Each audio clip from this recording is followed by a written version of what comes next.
Santiago, the capital of Chile, is a city of almost 7 million inhabitants. Like many large cities in South America, Santiago suffers from a serious pollution problem, as well as a new form of refuse, electronic waste. Since the government did not have a consistent policy for managing this electronic waste, in 2003, Fernando Nilo founded Recycla, a company that specializes in recycling electronic components, commonly called e-waste. The company's philosophy is firmly based on the principles of sustainable development, because while addressing the problems of highly toxic waste, Recycla offers people a unique opportunity for social reintegration.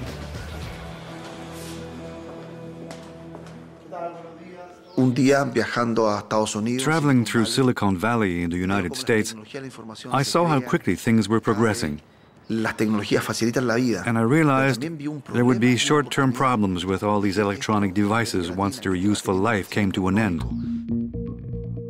Since economic and technological development is progressing rapidly in Latin America, I immediately saw the opportunity that it offered and decided that I would act on it. It was at that moment that Fernando Nilo decided to drop everything and start his own business, Recycla.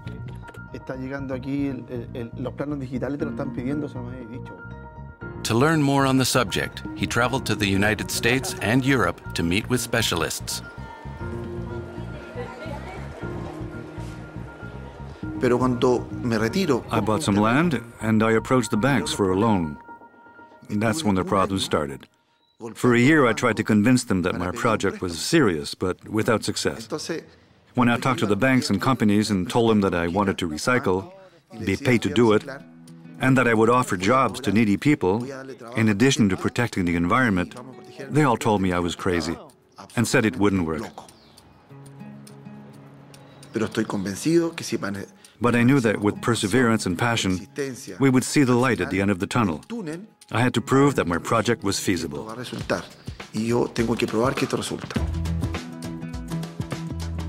Faced with the bank's refusal, Fernando Nilo did not get discouraged. After all, visionaries and idealists have always had trouble convincing banks. Unfortunately, social and environmental projects are not very popular with bankers.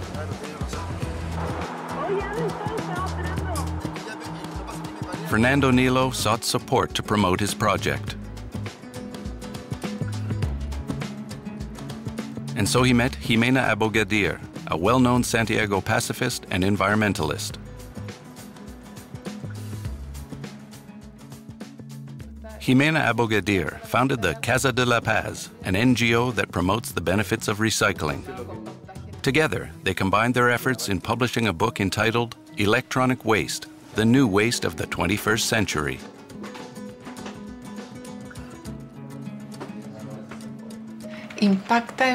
What impresses me about Fernando is that he's passionate about what he does. He has a clear objective, but he knows how to differentiate between his passion and his objective. And he's a go-getter. He's always moved ahead without second-guessing himself.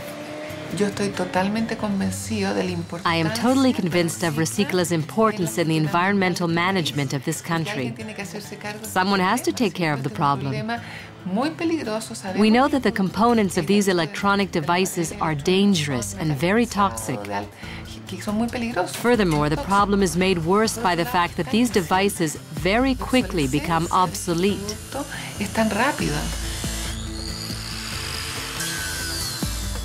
Fernando's project is audacious. Given the lack of official guidelines, Fernando proposes that the companies themselves pay for the recycling of their obsolete electronic equipment. He managed to convince the director of the Santander Bank of Santiago of the merits of his initiative.